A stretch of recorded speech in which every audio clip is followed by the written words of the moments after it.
Muy buenos días.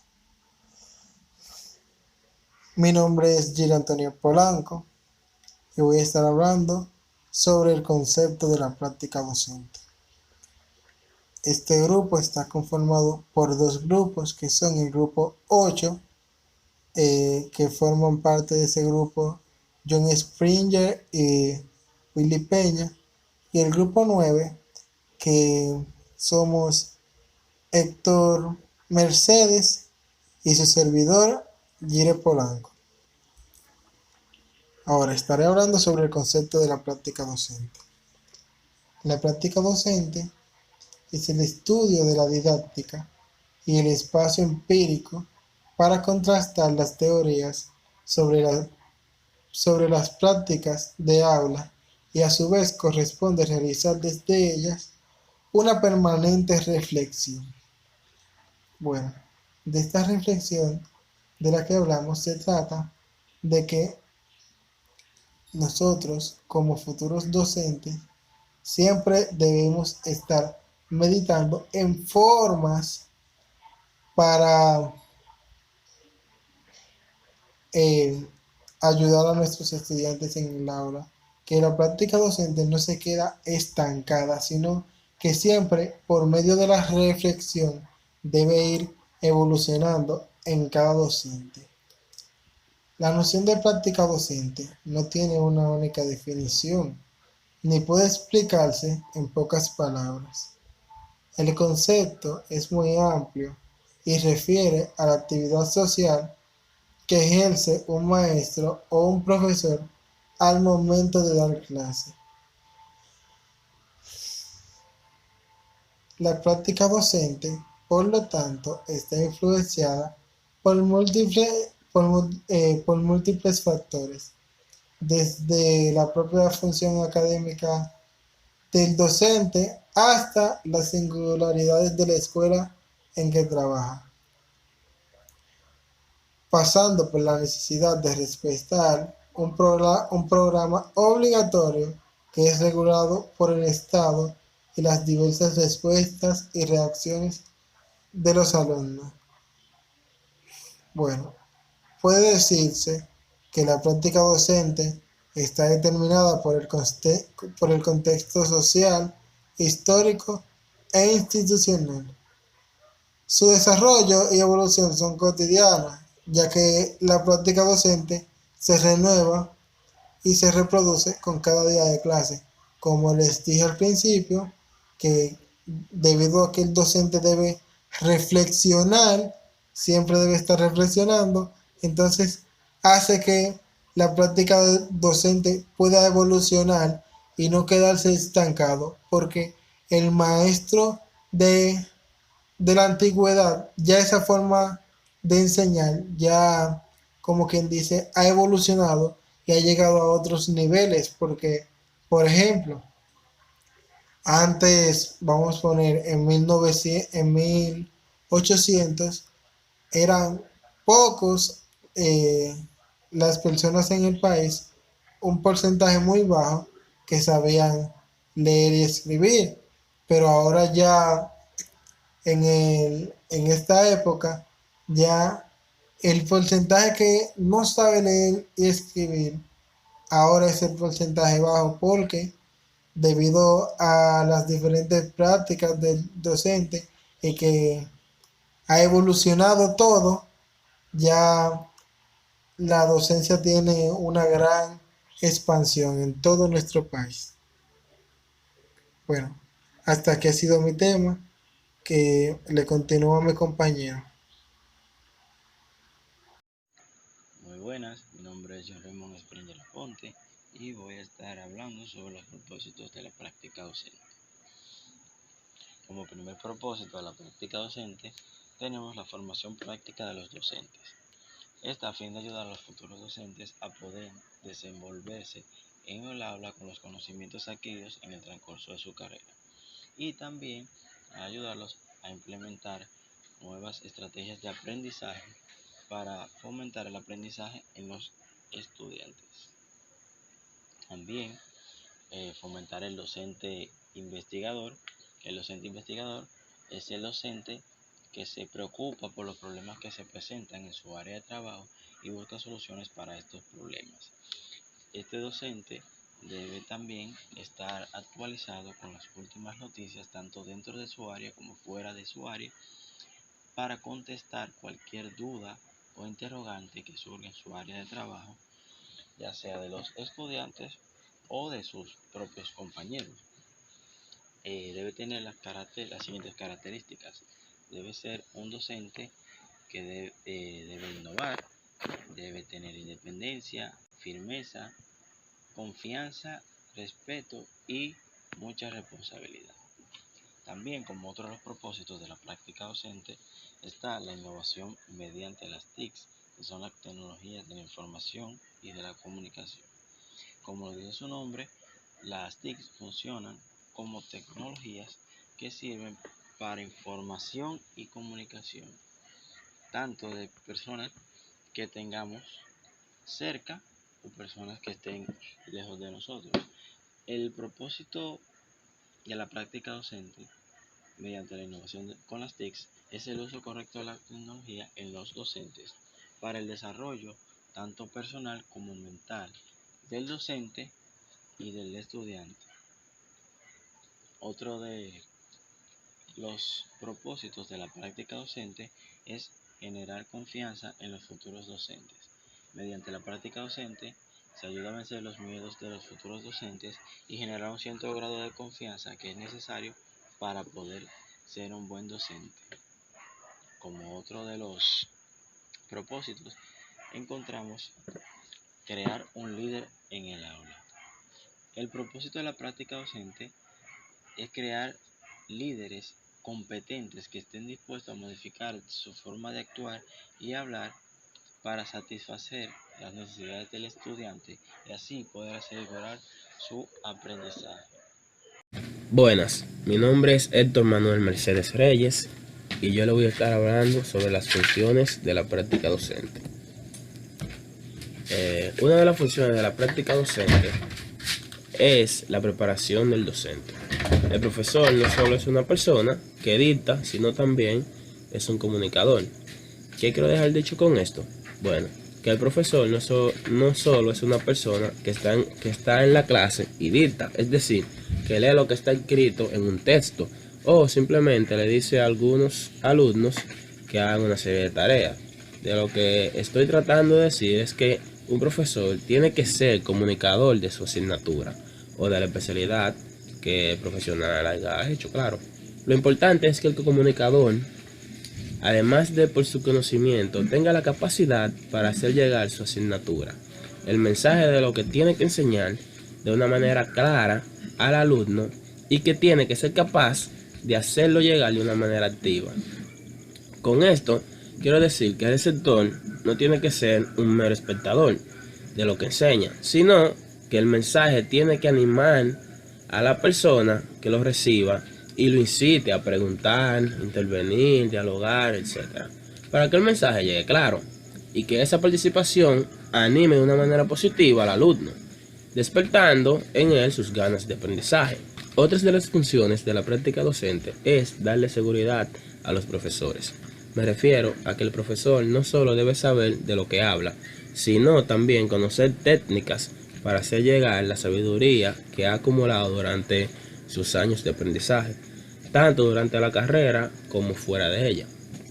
La práctica docente, bien enfocada, puede despertar en el alumno algo tan importante y positivo como la necesidad de aprender y el gusto por buscar nuevos retos dentro de los estudios. Las funciones de la práctica docente pueden distinguirse en tres grandes grupos. El primero sería la formación de cientificantes y calificantes, que esto aseguran a los individuos que ellas conllevan un cambio de su posición social y profesional.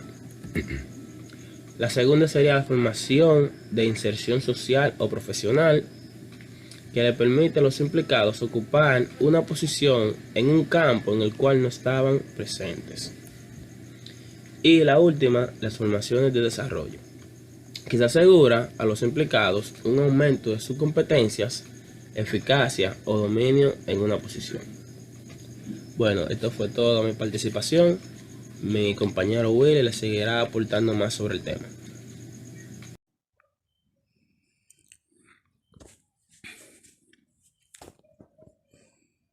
Buenos días, mi nombre es Willy Peña y en el día de hoy estaré hablando acerca de las dimensiones de la práctica docente, la cual hace referencia a aquellos ámbitos que pueden alterar o afectar la práctica educativa. Al ser la práctica docente como una trama de complejas relaciones, hacemos una clasificación en dimensiones para su mayor estudio, análisis y comprensión.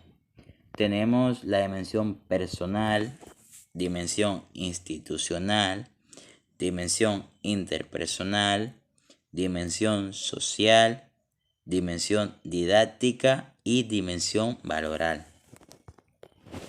La dimensión personal nos dice que el profesor, ante todo, es un ser humano. Por tanto, la práctica docente es una práctica humana.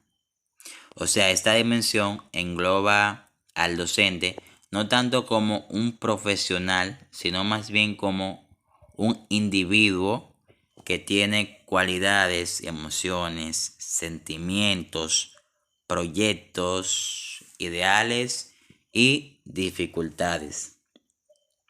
Es muy importante tratarla ya que nos ayuda a comprender, a saber, a estudiar qué situaciones del ámbito personal pueden influir o afectar la labor o la función del docente.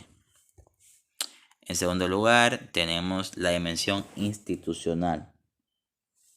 Nos dice que la escuela es el lugar, el espacio donde se lleva a cabo la práctica educativa.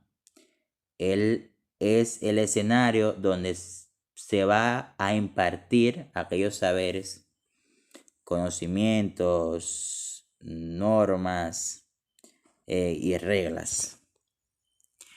Es muy importante tratar en esta dimensión que el maestro debe tener una estrecha relación con el centro, más allá del simple hecho de dar clases. Debemos contribuir y apoyar al centro, ya sea participando en el consejo educativo o en la asociación de padres y profesores.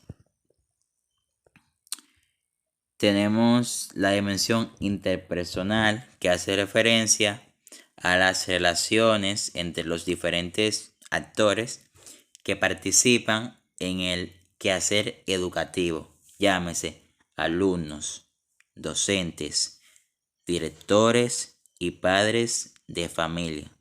Suele ser muy compleja esta dimensión, ya que cada ente, alumno, docente, directores, padres de familia, tiene una concepción, una percepción muy distinta uno del otro.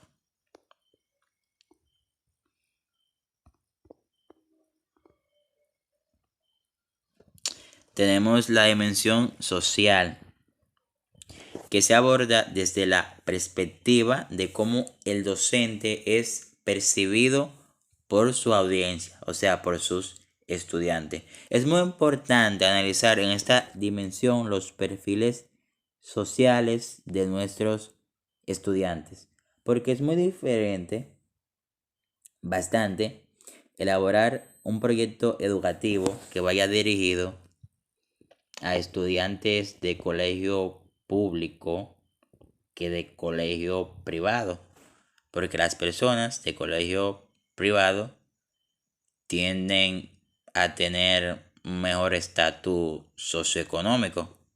Por tanto, la enseñanza o los proyectos de enseñanza deben ajustarse a sus necesidades.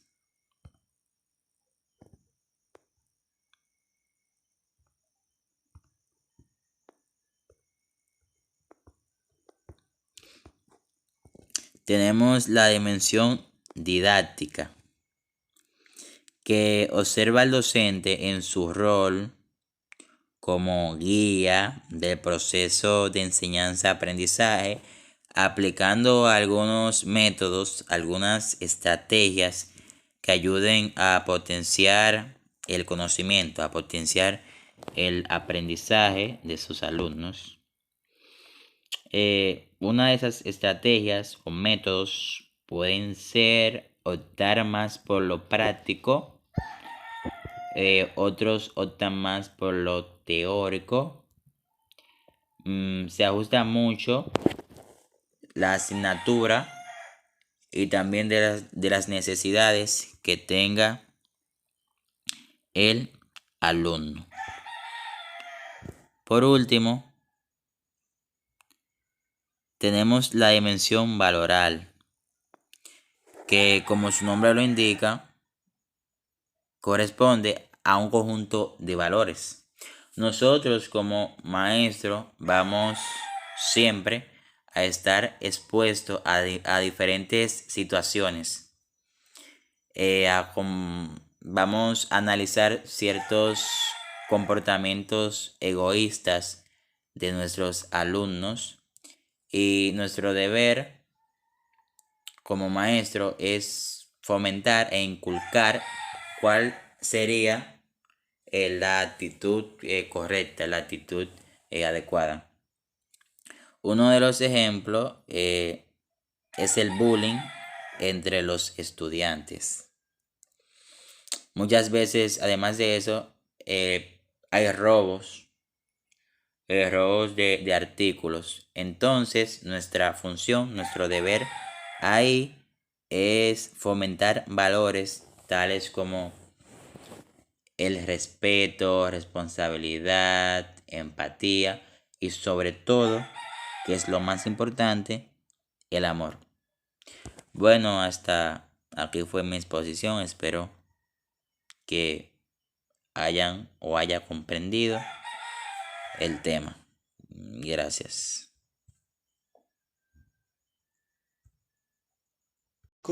Bueno, ahora estaré hablando de los fundamentos teóricos y filosóficos de la práctica docente.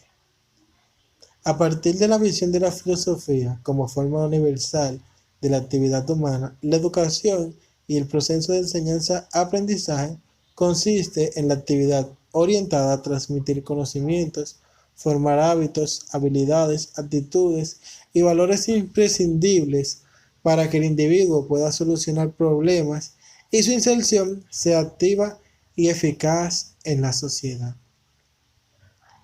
Bueno, ahora estaré hablando sobre los fundamentos teóricos de la práctica docente, que estos son el enfoque tradicional, el enfoque constructivista y el enfoque constructivista crítico.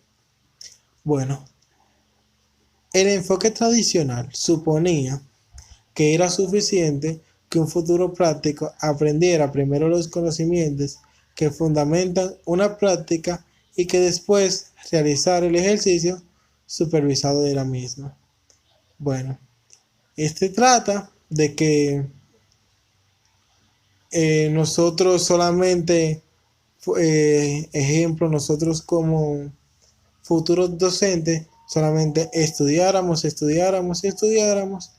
sin practicar nada, solamente obtener el conocimiento y luego, la tradición era que tú aprendías y luego ibas a implementar la práctica, pero ya con todo el conocimiento. Está el enfoque constructivista, que es que la racionalidad técnica no puede explicar cómo se toman decisiones en situaciones prácticas caracterizadas por la incertidumbre. Porque al contrario de la tradicional, que solamente ellos iban así como se podía, la constructivista plasma que no es lo mismo que yo le diga, se hace de esta manera.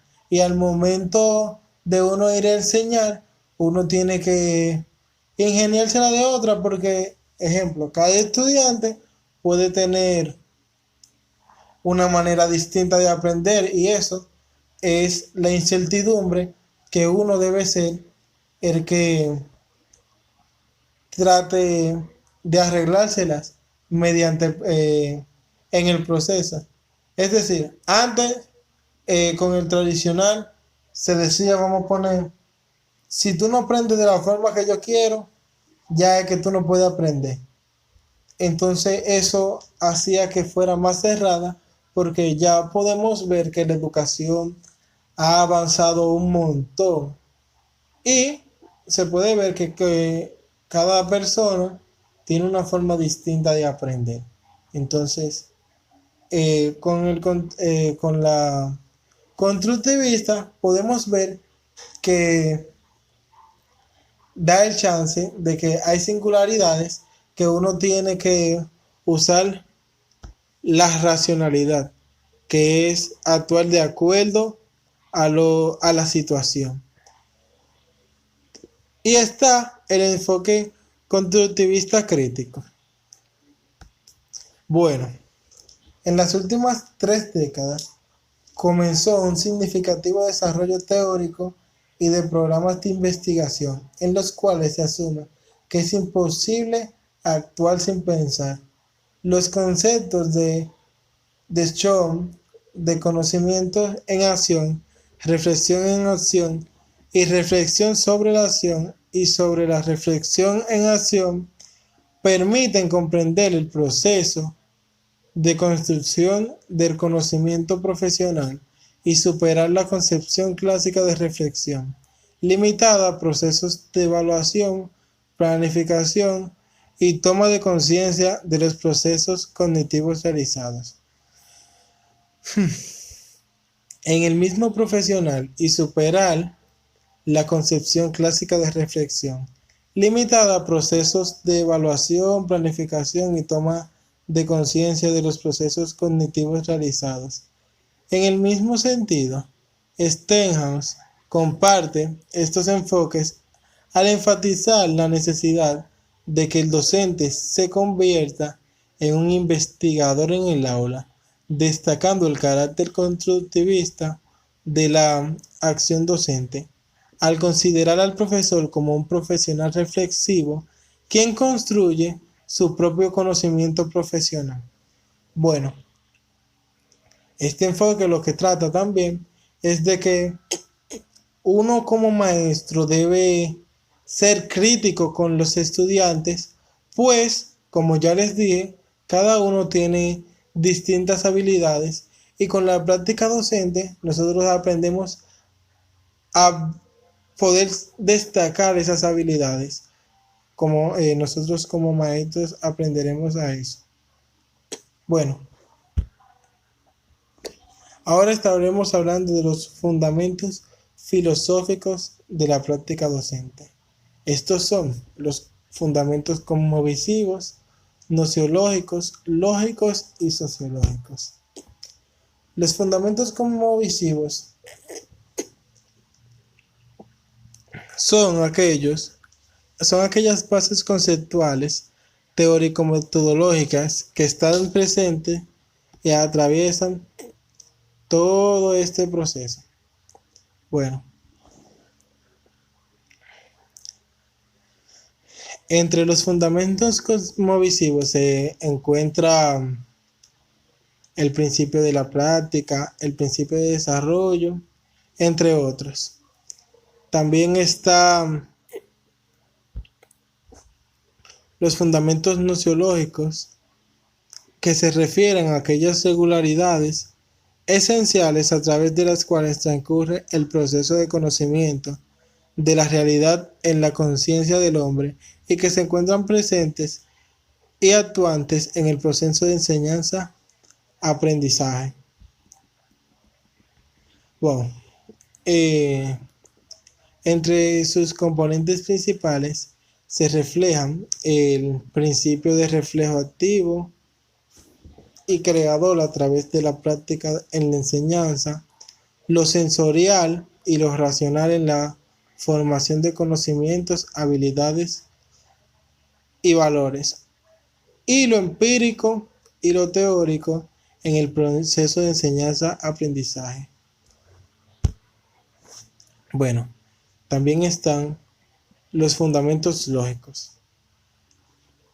Los fundamentos lógicos de la actividad educativa consideramos que los mismos permiten delimitar aquellas leyes y formas mediante las cuales opera y se estructura el pensamiento a lo largo del proceso docente. Entre los mismos se destacan la naturaleza categorial del pensamiento y su modelación consciente, el ascenso de lo abstracto a lo correcto en la organización, argumentación y exposición pedagógica, lo histórico y lo lógico en la actividad docente. Bueno, y por último, los fundamentos sociológicos. El interés sociológico por la educación reside en sus características como institución que constituye identidades y posiciones sociales que condicionan la forma en que los individuos viven en la sociedad, sus actitudes y formas de interacción y sus oportunidades vitales. Bueno, estos fundamentos sociológicos de la actividad educativa se encuentran referidos en el plano filosófico a aquellos presupuestos más generales que enmarcan a lo educativo como un fenómeno humano y social, en tanto a actividad direccionada a fundamentar y potenciar la esencia del hombre y la correspondencia con su existencia, a lo cual contribuye decididamente la educación. Así, ocupan un lugar de primer orden entre tales fundamentos los siguientes fines de la educación y la sociedad: la economía en educación, el enfoque clasista en la actividad pedagógica, el partidismo político y la cientificidad en el proceso de enseñanza-aprendizaje, la ética y la actividad educativa, la educación como instrumento de hegemonía y la interrelación entre educación, degeneración y cultura. Bueno, hasta aquí ha sido mi exposición. Nosotros nos despedimos.